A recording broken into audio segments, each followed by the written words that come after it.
Estamos de volta, foi um pequeno intervalo apenas, são 7h16. Lembrando que agora nós temos a presença do Aristides Sofiati. Sexta-feira teremos o Vladimir Garotinho, mas teremos outras entrevistas fantásticas aqui de amanhã até sexta-feira. O delegado da Delegacia de Guarulhos, da 146ª, teremos o Fred Machado e o outro... Agora... Não, é o bispo. O bispo, claro, o bispo. Até pecado esquecer isso, mano. Claro. Não esqueci, bispo, pelo amor de Deus. Aliás, é uma das pessoas mais divertidas, mais agradáveis que eu já conheci, o bispo. Muito culto e muito inteligente, muito divertido. Sabe viver a vida com bom humor. Bom, vamos começar aqui o nosso papo com o professor, que eu já conheço há muito tempo, já caricaturei algumas vezes. Aristides Sofiati. Bom dia, Aristides. Bem-vindo ao Folha no Ar. Bom dia a todos aqui presentes, bom dia, ouvintes.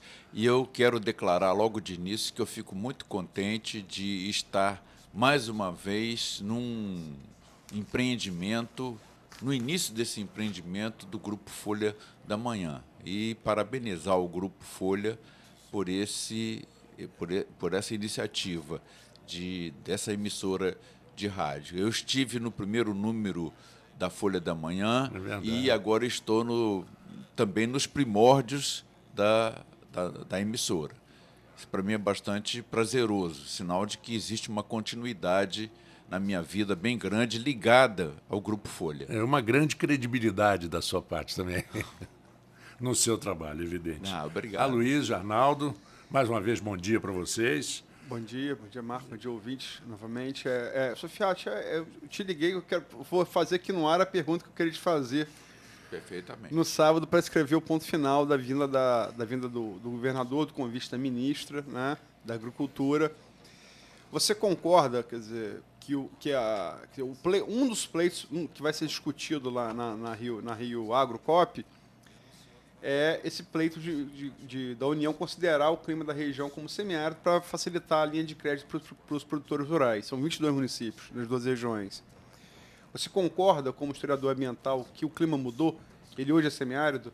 Concordo sim. Mas agora a gente tem que buscar as origens disso, né? Porque, de fato, o que havia na nossa planície, pelo menos na parte da planície da região, era uma quantidade excessiva de água e houve um processo muito grande de drenagem, coisa que foi processo que foi, de uma certa maneira, ponderada por um engenheiro sanitarista campista de nome internacional, que é o Saturnino de Brito, que drenar, sim, drenar demais, não. Então, certas áreas deveriam ser mantidas até para o equilíbrio da região. Então, a gente tem esse processo na terra, né? Outro fator, um desmatamento muito grande também. Então, isso contribuiu, de alguma maneira, por baixo, no continente, para o ressecamento progressivo da área.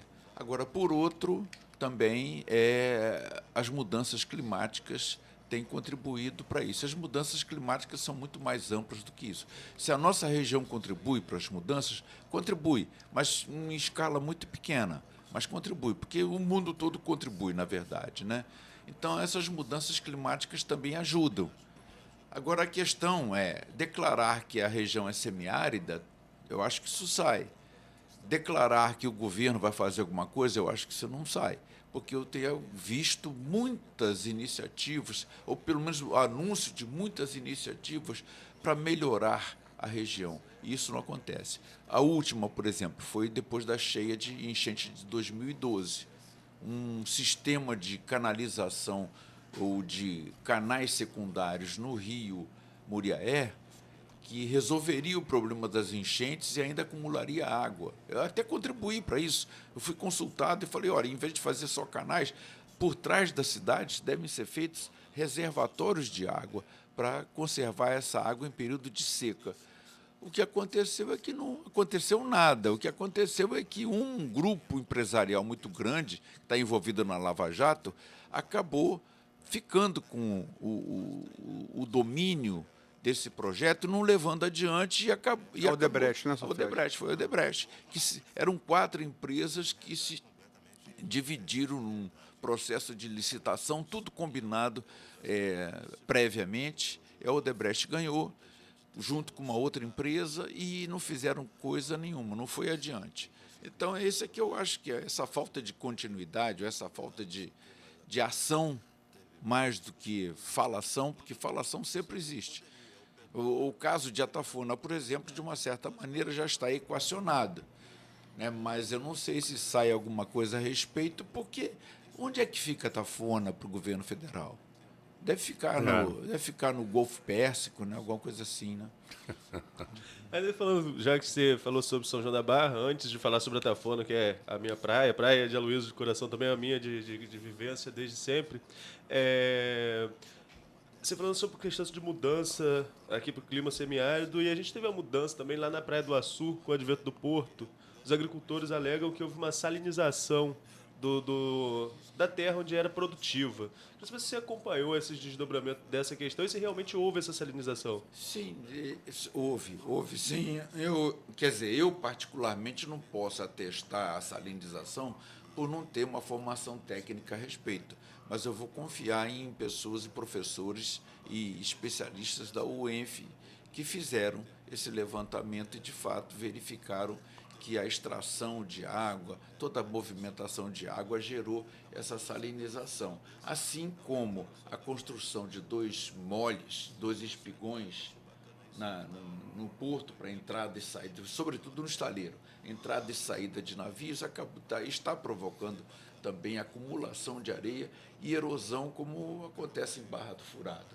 Então, isso parece que já é evidente, já há estudos bastante consolidados a esse respeito, mostrando que, de fato, a gente enfrenta problemas sérios de erosão e de assoreamento costeiro, porque a nossa costa é diferente da costa que fica abaixo do Rio Macaé e acima do Rio Itapemirim. É uma costa que tem que ser levada em consideração pelas suas peculiaridades. E ninguém liga para isso porque acha que costa é costa e a gente tem o complexo de fazer aqueles grandes monumentos, né, o complexo da Torre de Babel, né, de fazer o que a gente faz e acho que não. O que a gente pode fazer, por exemplo, nos Estados Unidos, pode fazer aqui também, ou o que se pode fazer no Rio de Janeiro, pode se fazer aqui também. Então, cada região tem a sua peculiaridade e eu acho que é preciso se entrosar nela para ver o que pode ser feito e o que não pode ser feito. É interessante, você falou uma comparação dos Estados Unidos aqui, não é exatamente a parte ambiental, mas é a parte de mobilidade urbana. Nos Estados Unidos, para você criar um shopping, alguma coisa, você tem que provar, para aprovar o seu projeto, você tem que provar que aquilo não vai destruir a região. Então, você tem que ter um projeto de saída de automóveis. Quando você pega uma rua de campos, que a gente vê muito, que tinha 20 casas e, de repente, passa a ter 20 prédios, você multiplica por 30, pelo menos, o número de automóveis na rua. Exatamente. E isso gera uma série de consequências. Né? Então, tem que haver uma certa... Nós vamos tocando as coisas assim, sem pensar no adiante imediato, não é no adiante distante de nós, mas no imediato logo, e a gente vai criando problemas para depois resolver esses problemas, criando mais problemas ainda. Mas só fazer, quer dizer, não vou fazer defesa de governo nenhum, mas é defesa da consequência. Acho que difere um pouco, por exemplo, da Atafona e tal. Porque se a região é considerada semiárido, de imediato o crédito passa a ser feito por taxa de juros mais baixas. Isso é um ato contínuo. Você não precisa... Considerou semiárido, as linhas de crédito de bancos públicos já passam a ser por juros mais baixos. Ponto. Você não precisa ter uma não outra... Não precisa provar nada. Nada, não. Se a União passar a considerar como que é o projeto de Vladimir, como é a pauta dessa Rio Agrocop, se a União passar a considerar o clima de campos como semiárido, imediatamente as linhas de crédito são oferecidas a juros mais baixos. como são lá para o Nordeste. O né? que é uma grande vantagem Sim, para sim, o produtor, sim. principalmente. Então eu falo que, por isso que eu estou falando para fazer essa distinção, que não precisa, vou fazer, não. Considerou, passou, o produtor rural dos 22 municípios da região norte e noroeste fluminense recebe linha de crédito com juros mais baixos, ponto. Não precisa ter uma segunda coisa, entende? Sim, eu entendo isso, mas eu acho que não basta só um crédito mais falei barato. que basta, mas a consequência é imediata. Porque o grande problema nosso agora, no início da minha trajetória, eu batia de frente com os produtores rurais. Mas hoje em dia, não sei por que milagre, por que mudança, os produtores rurais conversam comigo, dialogam comigo, ligam para mim, conversam bastante. Não querem mais matar. E o problema, não querem. Eles querem apoio. Então, o problema que nós enfrentamos de forma bastante aguda, é a falta de água doce, né? Falta de água. Quando a gente vai ao Farol, como eu fui sábado, levando um grupo de professores do município, o que a gente verifica é a salinização que corre por cima do continente e pelo lençol freático. Então, é preciso ter um tratamento maior do que simplesmente decretar que a região agora é semiárida, né? Aloysio, você e Arnaldo, que estão sempre com esses números, essas pesquisas, quanto efetivamente o Rio Paraíba baixou de nível nos últimos anos? Houve realmente uma diminuição? Não é questão de baixar de nível. Ele tem variação. Variação de acordo com o regime de chuvas. Não só aqui, mas mais até em Minas e São Paulo, né? Que aqui está muito perto da Foz. O problema do Paraíba e Sofiati, pode falar melhor, é que a gente falou aqui, acho que foi na abertura Foi no primeiro dia. No primeiro dia da abertura do programa, na quinta-feira. Você tem, quer dizer, toda isso que mencionou, eu estou falando aqui, mas quem mencionou isso tudo foi o Sofiati. Me indicou as leituras para entender isso. Você tem uma queda de braço, a planície toda aqui é formada numa queda de braço entre o rio e o mar. Quer dizer, uma queda de braço que ela está ali, é uma queda de braço que ninguém vence, né? Ela está ali equilibrada. Aí você chega, constrói o guandu, você corta 2 tendões de um braço, o outro braço vai avançar, quer dizer... eu estou usando essa figura, Sofiati, para simplificar, mas é correta. Quer dizer, nós temos hoje 2 rios Paraíba. Um que começa na nascente verdadeira dele e desemboca na Baía de Sepetiba, através do Rio Guandu, e um outro que começa na nascente do Rio Paraibuna de Minas e desemboca em Atafona. Então, são 2 rios, porque, na verdade, existe uma represa, um sistema no meio que joga 2 terços de água do Rio Paraíba para o Rio de Janeiro. Baixada Fluminense. E São Paulo agora está tirando água também. Então, são desde 2 anos atrás, né? São Começou 2 grandes metrópoles muito pesadas para o Rio Paraíba. Se essas 2 metrópoles estivessem na bacia do Amazonas, tudo bem. Mas aqui são muito pesadas para um rio muito pequeno. Está sendo disputado. Nesse momento que o rio vai perdendo força para o mar, é aí que começa esse avanço maior aqui em Atafona. Hoje a gente tem um projeto, você falou mais cedo aí, sobre a questão de Atafona. Tem um projeto do INPH que visa fazer espigões na costa, são 8 ou 9 espigões, agora me falha a memória aqui se é 8 ou 9, se são 8 ou 9. E nós vamos ter apresentado agora um outro projeto do Eduardo Bulhões, que ele visa tirar a areia, o sedimento que está acumulado na foz do Paraíba e usar esse sedimento para engordar o outro lado. Engordar a faixa de praia em Atafona. É um procedimento que a gente pode esperar sucesso nele, na sua opinião? Olha, eu considero o Eduardo um grande conhecedor de dinâmica costeira. Eu acho que ele diagnosticou bem. Existe a formação da restinga na foz do Paraíba deriva de uma corrente que vem do norte, que acumula areia de um lado e desacumula do outro. Então, o que ele quer fazer agora manualmente, ou através da ação humana, transferir essa areia que está na margem esquerda para a margem direita. Agora, eu não sei se esse sistema vai ser um sistema assim duradouro. Eu acho que tem que ser permanentemente feito essa transposição de areia de um lado do outro, como estão fazendo, por exemplo, agora em Barra do Furado, que eu acho que é um sistema paliativo, não é um sistema definitivo, porque definitivo fica muito difícil. Sofia, eu sei, por exemplo, na Praia do Arpoador, quer dizer, eu tenho apartamento, minha família tem apartamento ali perto, e eu sempre estou acompanhando, sempre eu vou rir, estou vendo, quer dizer, eu já vi várias vezes o mar avançar até o calçadão e essa areia ser reposta, e isso já acontece há pelo menos uns 30 anos, e parece funcionar lá, né?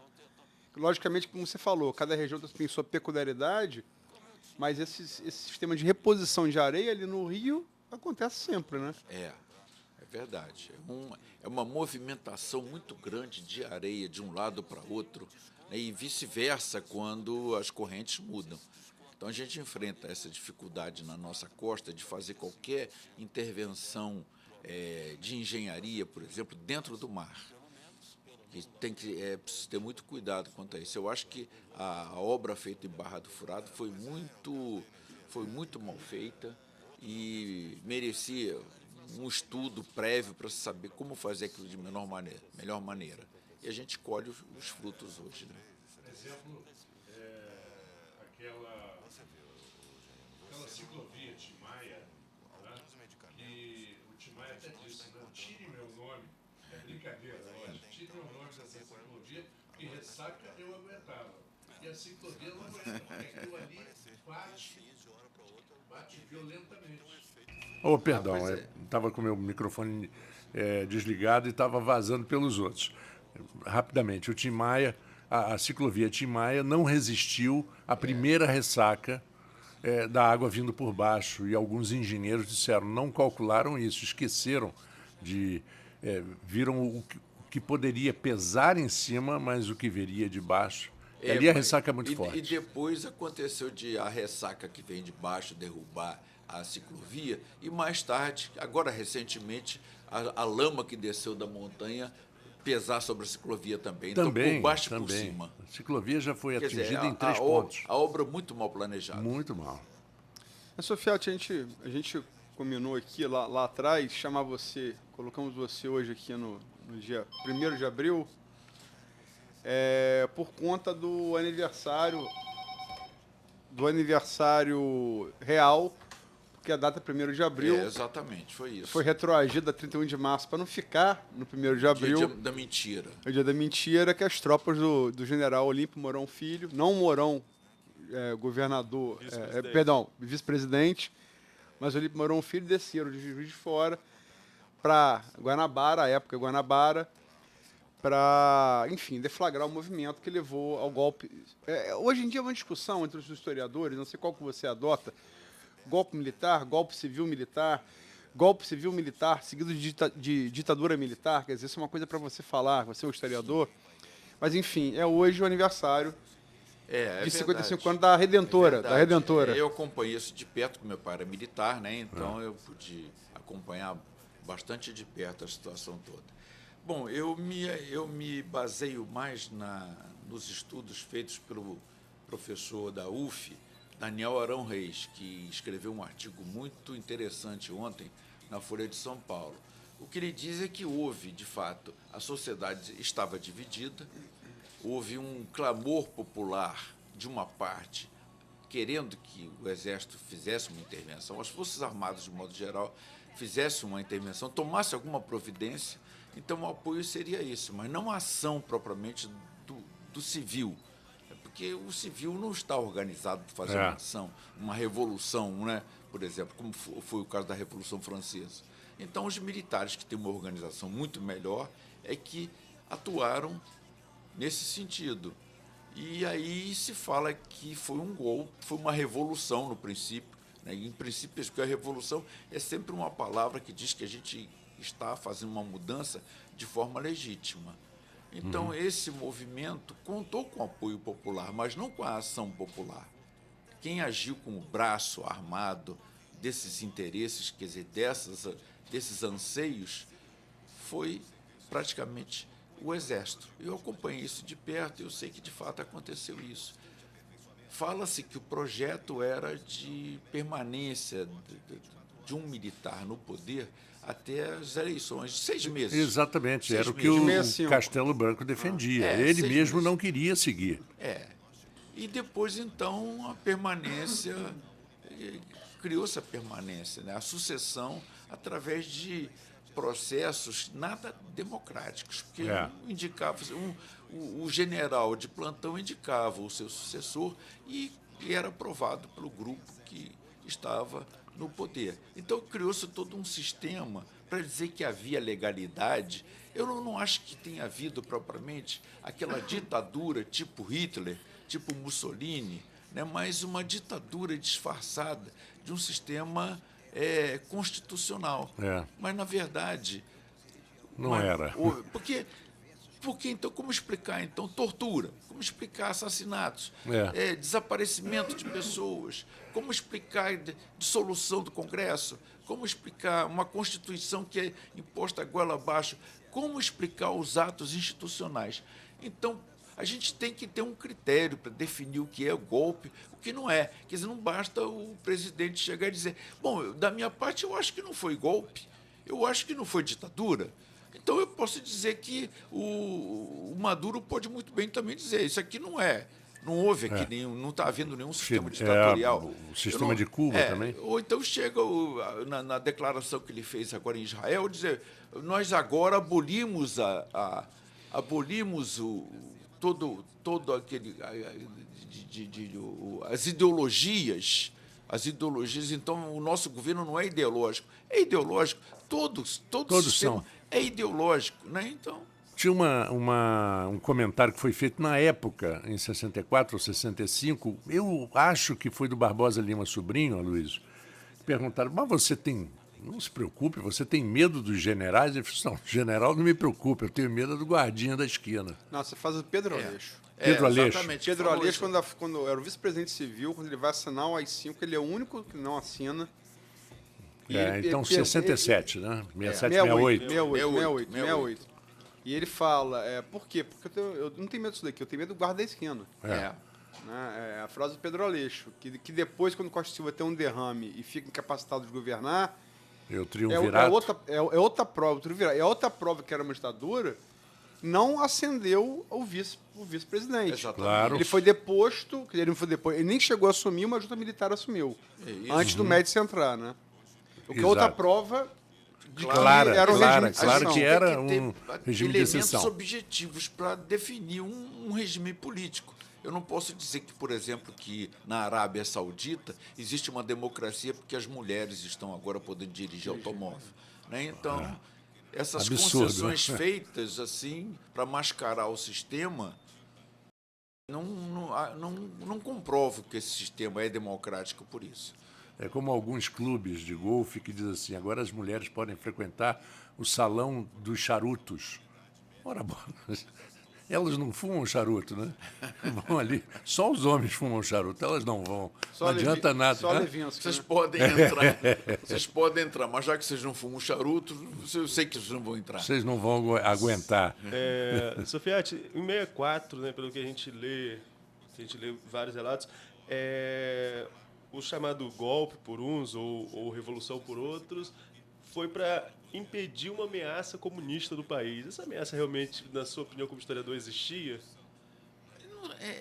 Havia um movimento grande, considerável, em torno do João Goulart, de reformas. Reformas de base.